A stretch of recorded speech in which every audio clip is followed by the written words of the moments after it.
Hey guys, so like I announced, I will be away for the next 9 days. Several hours ago, I was informed that I would be a part of a field exercise that will take place from tomorrow until February 17th, so I'm going to be away for a little bit. Obviously, this kind of came out of the blue, didn't have any prior knowledge about this, but that's all right. If we take the Stoic philosophy, we have to flow with the state of nature and roll with the punches and be undaunted by life's obstacles. So obviously, it's been a bit of a complication in my life. My family was gonna come visit me this weekend. I had some other plans I had made, and kind of complicates that. I had to cancel a lot of plans. My family visiting me and some other things, but it is what it is. You can't be anxious about the things in life you can't control. So that's that. And I finished reading Letters from a Stoic by Seneca recently, so it should be pretty fresh in my mind how to properly respond to these things emotionally and controlling your potential negative emotions to these difficult things that aren't exactly convenient, but it's life. Things come up, things pop up, and you just gotta roll with it. Of course, in Miyamoto Musashi's Dakota, the first one is accept everything just the way it is, rather than wish for a life without suffering. Wish for the strength to suffer well and overcome it in the end, right? So that's just a little brief update on everything going on. I just wanted to create a video before I left, and this is a video I wanted to do for a little while. It's reflections on death. So I think that this is a very interesting thing for me. I think that we should all contemplate our own deaths throughout our lives. I think by contemplating death, we learn how to fear it less, and instead of fearing death, learn to love life all the more. Of course, death scares me at times. It's a scary thing. As a Christian, obviously, the doctrine states you will have an afterlife. You will go to heaven if you do good deeds in life. You go to hell if you do bad deeds. But there's still always that, even in people who are very hardcore believers, you have to imagine there's still that idea of the nothingness that could be there after death. What if there is nothing after death? What if it's just ceasing to exist? I think that's a very scary thing. In some ways, the idea of not existing brings me more anxiety than the idea of eternal punishment. I know that sounds bad, but just the idea of not existing at all, not having any thoughts, just blank, and for eternity, there's nothing that could overturn it. That idea scares me, even more so than constant suffering, for example. And I think a lot of people struggle with this as well. Now, of course, the Stoics say for most of time, you didn't exist. We only exist in a very short amount of time. So how is death any different from the time that existed before your life? They also say, at least Seneca does, that death is the final duty of life. Everyone has to do it, and all we can really do is prepare ourselves the best we can for death and accept it without complaint when it does come, and die well. Of course, and I've learned this is probably not actually a Marcus Aurelius quote, it's just from the movie Gladiator, but I still like it nonetheless, and it's death smiles at us all. All a man can do is smile back. And I like that quote. We're all at risk of death every day. It can come just like that. So it's something that we all have to, I think, contemplate throughout our lives. Another thing that Seneca talks about is allowing the fear of death to stop us from truly living well. If you're too afraid of death, you're going to live life in a way in which you avoid too much risk, you avoid too much danger, and living in constant fear is no way to live. In some ways, the person who is so afraid of death that they are afraid of life is almost dead already. And there's this idea, right, of dying well. You might think to yourself, why should I die well if I'm just going to cease to exist afterwards? And my answer to that would be die with courage, in order that those who experience your death, assuming there are those who experience your death, can be emboldened by your resolve in your final moments, by your lack of fear, and hopefully that motivates them and inspires them.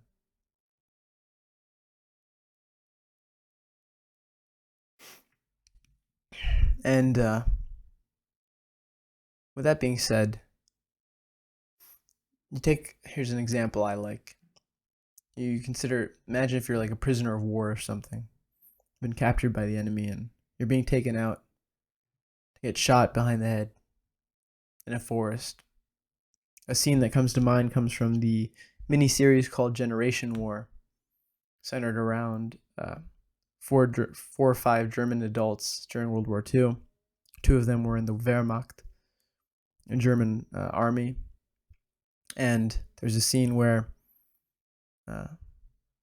the Lieutenant Winter, who's one of the main characters, takes out this Russian prisoner out into the forest to kill him, and he gives him one last cigarette, and the Russian just casually takes a drag and accepts his fate. And makes me think, how would I react in that situation? Also makes me think that him displaying courage and no fear at all in his final moments must have inspired not only his compatriots, not only his fellow soldiers that were prisoners of war now, but also the Germans, even the man who had to kill him. That courage in the face of death must have been inspiring. So dying well is important. It's important that we don't die with fear. We don't die begging for mercy, because the way we die influences the people around us, and it's their last memory of us. The last memory which could shape their whole perception of who we are. So it's integral that we die well, even if we're not alive to witness the effects of our death. So, when thinking about death, you have to think, it's like Seneca says, philosophy brings us closer to the gods. The difference being, gods have an eternity to pursue wisdom, and humans only have but a very short amount of time to do so. A very short amount of time to pursue wisdom. And if you take the length of universal history, billions of years of existence, and you only make up a fraction of a fraction of a fraction and a fraction of a percent. We look at Earth compared to the universe, how tiny it is. And it really makes you think, your life is so little, such a little thing in this vast expanse of just matter and time and experience and existence. And that can be very scary and cause you a lot of anxiety at times.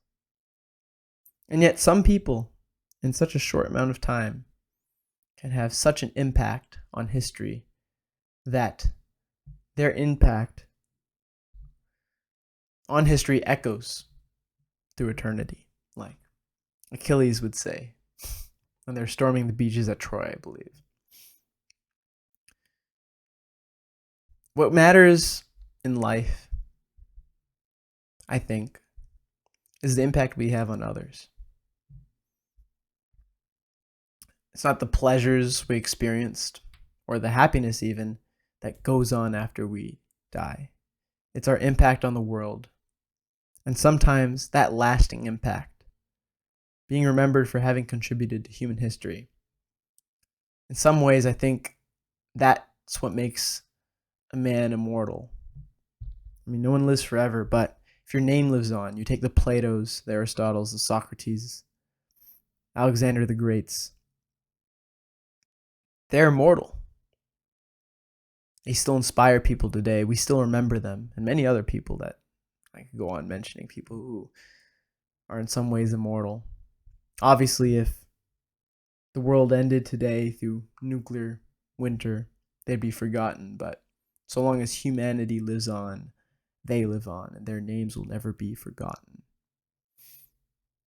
Now, I think a lot of us fear death because of this, because we feel we haven't quite done enough to reach this immortality.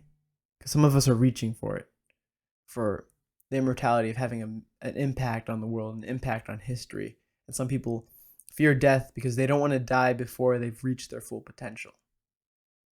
But we can't control when we die. We may very well die before we've reached our full potential. We could have been the next Beethoven or Mozart or Einstein. Who knows? And maybe you never reached that point. Maybe you died too young, but we can't control when we die, really. So we just have to use what little time or what decent amount of time we have to make the most of this beautifully complex, irrational experience that we've been blessed with. There's that little cliche, the brightest flame burns twice as fast. We have such a small amount of time to live, and yet I think that's what makes life so beautiful. I almost feel like the nothingness that could potentially await us after our deaths is what makes life more beautiful. The fact that there's nothing afterwards, and that we are given just this little sliver of experience, this little sliver of beauty, and we just have to make the most of that small amount of time, which is why life is so precious. No matter what crazy, horrible things might happen, we are given and gifted such a small amount of time in the vast time that exists, and that's a beautiful thing. And this brings me into some other things that I wanted to talk about.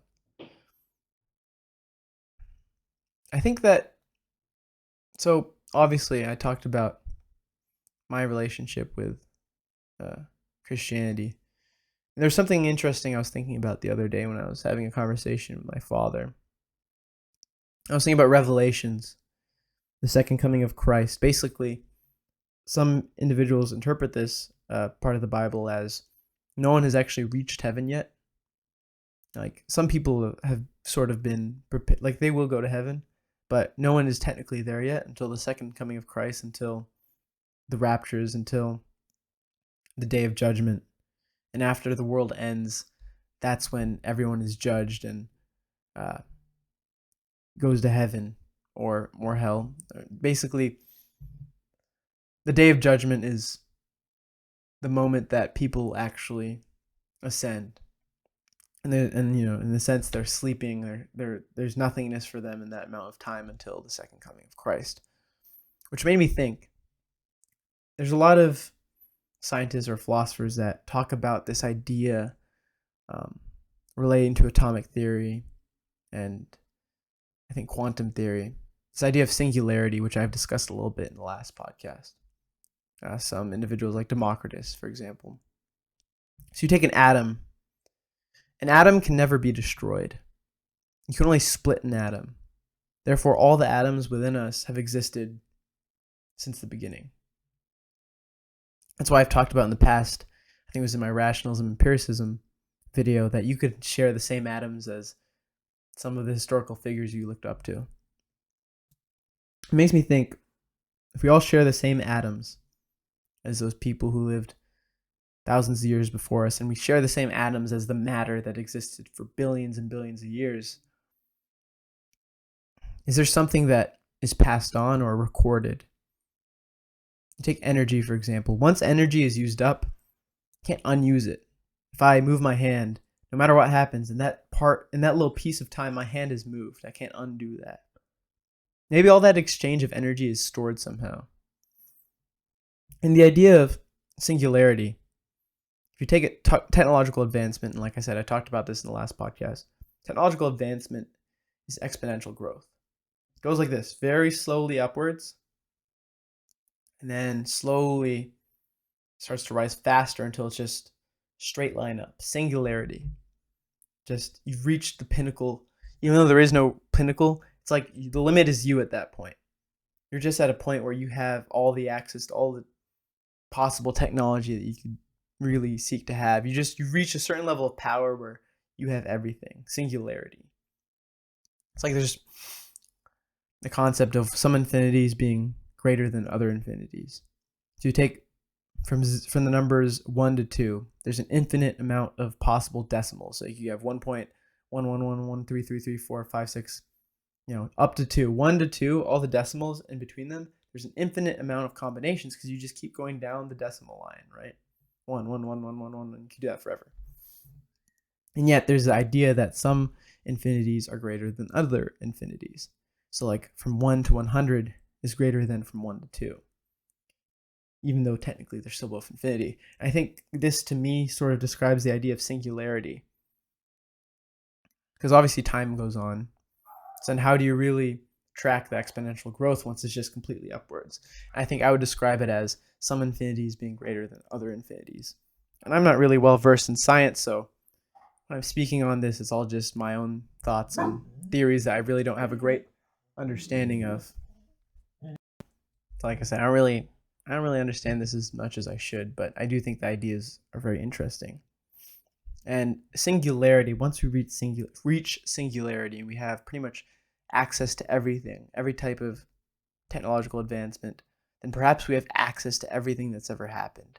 Because you think the idea of infinity, an infinite timeline, anything could be possible in an infinite timeline, because when you have the idea of infinity, of constant just passage of time or whatever, anything is possible, because if infinity is a thing, then the probabilities of anything that you can even imagine happening should happen eventually, because of the idea of infinity, infinite time, infinite possibilities, right? So maybe once we reach singularity, it's like we reach infinity. So you catch up to infinity, kind of. And maybe once we reach singularity, all the experiences of all the not experiences, but all the exchanges of energy, all the uses of energy that have ever taken place ever, maybe even in the future, can be accessed somehow. And once you reach singularity, maybe you have access to everything that's ever happened or ever will happen.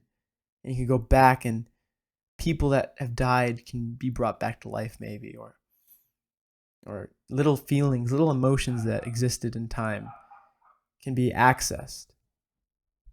That little feeling of love or hate or envy can be accessed throughout time once we reach singularity. Maybe. Like I said, this is all just theory and I don't really know.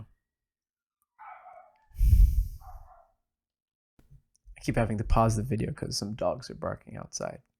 But anyway, I just like to think that maybe everything that's ever happened is etched in time somehow. That memory of that exchange of energy that has happened, that energy being expended, maybe nothing can take that away. If atoms can't be destroyed and it can only be split, then atoms exist forever. Therefore, in a way, we exist forever. We are given this little bit of energy for a little short amount of time, and it's just a very small thing, but that energy having taken place, maybe that is untouchable in time. Maybe that piece of energy can be accessed again once we reach a point where we have access to everything. It makes me think of Groundhog Day and the reincarnation in Groundhog Day, how he goes through his days over and over and over again, living a life of excess and luxury and pleasure. And then the end state of all of that, constantly getting whatever he wants. Again, I had to pause my video due to some barking, but the idea that he's living the same day over and over again, therefore he can pretty much get away with anything. He can steal money, live a life of luxury, pleasure, excess. But over time, that loses meaning to him. It doesn't become enjoyable. He becomes numb to it. He starts killing himself over and over and over again. But then he realizes, after all that, after basically being reincarnated over and over and over again, that there's more to life than pleasure. There's more to life than self-pity. He finds that the meaning of life is helping others and making an impact on those around him. That's sort of the idea of reincarnation in Buddhism. The Dalai Lama actually said that Groundhog Day was the most spiritual movie ever made. And the idea of reincarnation is that you reincarnate based on your actions in life. you reincarnate as a different animal, or you could even be another person. And you reincarnate constantly until your spirit has done enough good deeds to reach nirvana, I believe. That's kind of this idea of heaven. Anyway, so maybe once humans reach singularity, they'll have access to everything that ever happened, never will happen. Maybe that's like the joining of humanity to God. If you think the idea of heaven, it's being with God. Maybe singularity is being one with God, a conjoining of minds.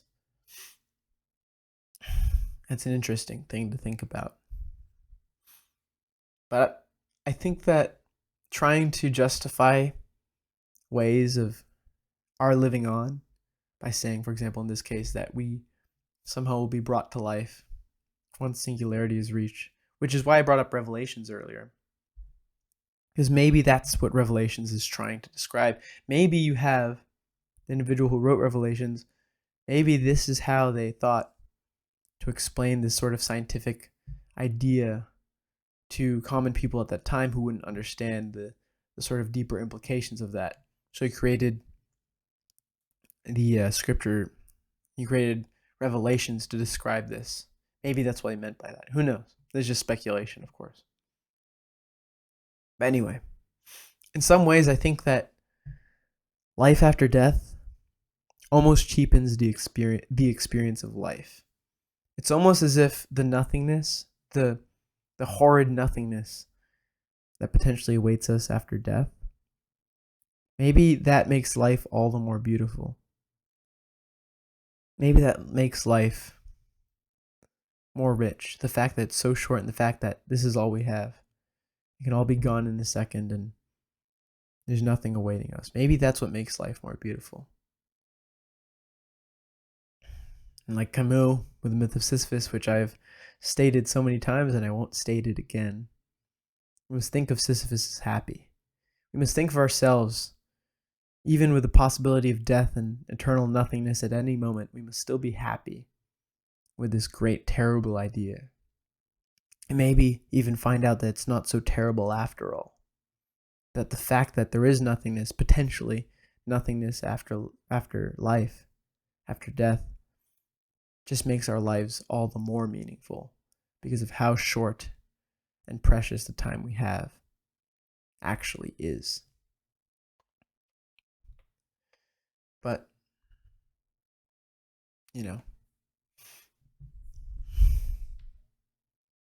regardless, I think that this idea of singularity could be true. And I think at the very least, we should live life. Anyway, so my friend Owen, who's going to be house sitting my dog, just came in, so I had to pause the video again. Excuse me for all the pauses. Definitely lost my train of thought a little bit, but I was going along the lines of, ultimately, I think it is a cool idea, the idea that through singularity, through this sort of this potential record of all the energy that has ever been expended, it sort of seems to be in some ways a reflection of this idea behind Revelation. And like I said, this is about we're reflecting on death. So of course, you have to consider all the different possibilities, but I do think it's interesting. And even if you look biblically, the challenges to God's authority by humans, the construction of the Tower of Babylon, the very word Israel means to struggle with God. Maybe this idea of humans reaching a level of technological advancement, that they reach singularity, maybe that's the whole idea of God in the first place, is that is God. Like we said, through infinity, the ideas of things exist because of the idea of infinity. So, if anything, singularity could just be that final conjoining of man to God, and this idea of reaching heaven and afterlife. It's an interesting thought. But like I said, I think the idea of nothingness after death at the very least, should sort of be the default train of thoughts that we make the most of life. So we make the most of the very brief amount of time we're given to experience things and seek deeper meaning and self-reflection. And speaking of self-reflection, part of not fearing death, of course, like I said, is truly loving life, and to truly make the most of this time that we've been given. Self-reflection, self-awareness are absolutely necessary. We've been cursed with knowledge, us humans. The ability to think deeper, the ability to reason, having the knowledge that we will die one day. And once you have that knowledge, you can't give it back, and you don't want to give it back. Right? Once you know these things, once you have the ability to reason, once you find out certain truths about the world, you don't want to go back unless you do. And some people kind of do. And I think that the analogy of the Matrix with Cypher, and I'll get into that in a second, by becoming an NPC, not being self-aware, you're giving back that God-given ability to reason, that God-given ability to seek more knowledge, to seek greater meaning and understanding of the world. And by choosing to be an NPC, you're just like Cypher in the Matrix. You took the red pill. You had the ability to seek deeper meaning, greater significance, and yet you choose to give it back. You've chosen to return this great gift for a life of meaninglessness. Being an NPC, not reflecting on what you are and why you are, and just accepting things as they are, becoming the Nietzsche last man, accepting life as it is, seeking pointless pleasure, very surface level experiences that don't bring any real fulfillment. And anyway, that's just a little thing I was thinking about. I think you have to love life so much that you fight with every ounce to live, but at the same time, don't fear death to the point that after you've fought with every ounce against it, after you've done everything to live, you can't fear death to the point that once you know the gig is up, you can't accept it. You have to be able to accept it. Even when your love of life is so strong, you still have to accept death when there's nothing else you can do to survive, nothing else you can do to live on. You have to accept these things. Just going on the idea of our God-given ability to reason and think logically, people have been thinking about the sort of things that we discussed today for thousands of years, and you can be a part of that beautiful history of human growth in terms of epistemology and deeper wisdom. You can be a part of that, or you cannot. But I think it's a sin. It's a great ignorance to want to waste that gift we've been given. Truth is right in front of us the entire time you're alive. It's in the books you read, the people you talk to, it's in the movies you watch, and you just have to do some thinking to take all these ideas and put it all together and sort of make up your own mind about the world. And there's no real right or wrong way to look at it, as long as you just absorb knowledge and turn it into wisdom. Wisdom is the perception of knowledge. It's how you choose to churn out all this information and turn it into something more, turn it into your own unique worldview. It's like I say, the most confident people are the most ignorant and the most wise. The most confident people are either ignorant because they don't have any reason to think that they shouldn't be confident, or it's the truly wise people who really know why they're confident. And I sort of reiterate throughout this video how the nothingness potentially that awaits us after life, after death, is beautiful. It's the true freedom of having no hope that we talk about in Fight Club. In Fight Club, they say true hope is having no hope at all. That's true freedom, is not having any hope, is knowing that there might be nothingness out there, but choosing to go forward every day nonetheless. The fact that life could be meaningless, like Camus talks about it. You could be Sisyphus, pulling your boulder up the hill only for it to come back down, but you go forward anyway. And true freedom is no hope, and that is hope in itself. You don't have a hope for greater meaning. You admit that it could be true, and You know, you'd obviously like that, but you don't need to hope for that. If it happens, it happens. If it doesn't, it doesn't. But you go forward anyway. And this video, I know it's not very organized because it's kind of last minute. I'll do another video on reflections of death, where I'll go more into depth and more in detail and more articulated. It's just kind of, I want to make this video before I went out in the field, so obviously that's why it's a little bit choppy, and I kind of go back and forth between different ideas. Excuse me. Ultimately, really, what I'm saying is we can't fear death. We have to think about our own deaths every day. We have to consider our deaths. We have to live life as if we might die tomorrow, because that's all you can really do, is live a life that if you died tomorrow, you truly made the most of it. I have dreams that I can't achieve overnight. They're in the future that obviously I might not ever be able to realize. But if I work today in the hopes of realizing those dreams 5, 10, 20 years from now, then I'm doing everything I can to truly suck the marrow out of life and do everything I can to live well. And that way, even if I die tomorrow, and even if I haven't accomplished my goals by the time I die, at least I did everything I could in those moments before my death to put myself in a position where I could really achieve what I wanted to achieve. Like some of the things I want to achieve. I want to master martial arts. Obviously, I've been slacking recently. I haven't been training as much. I haven't been training at all recently, and I have to get back into that. That's one thing. I want to fight again.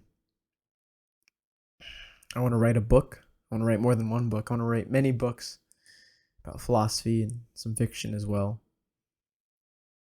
I want to have a family, children, and I want to change the world. I want to have an impact on history that is beneficial and meaningful and grand and great. And I just don't want to live a life of insignificance. But if I do die tomorrow and my life turns out to be insignificant, that's all right too. It's like you love life and you do everything to survive, but you accept death if it comes. So I want to do these things. I want to change the world, but I also understand that if I die tomorrow, it is what it is and there's nothing I can do. Just like this little hiccup, this little bump in the road, having to go to this field exercise that I don't really want to do. I want to see my family tomorrow. I want to see my mom, but I can't. And yeah, I have no control over that. You can't be anxious about the things you can't control. It's like Epictetus says. Don't be anxious about the things outside of you, outside of your control. All you can do is control what you do and control how you respond to these negative things that come into your life. And that's just how you have to go forward. There's obviously, like I said, I have some long-term things that I want to do before I die, but I think there's a few short-term things that sort of everyone really thinks about. If I was going to die in 10 minutes, I'd want to tell my loved ones that I truly love them. You know, I would like to tell the woman in my life I love her and I'm thankful and I'm sorry for all the negative things I've done. All the negative things I've done to anyone, really, family members. I want to pet my dog one last time. Come here. Come here. I want him to know how thankful I am for him. His unbridled loyalty, companionship. Even though he annoys me sometimes when he barks in the middle of my videos. He wants constant attention. Here, just get down so you're not in front of me. So I'll pet you here. You're right here next to me. And I'd want you guys to know that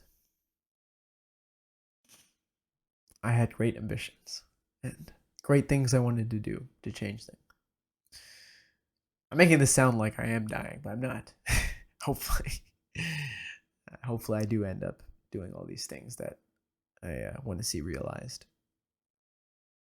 And I will, God willing, if there's there's breath in my lungs and blood coursing through my veins, I will achieve those things.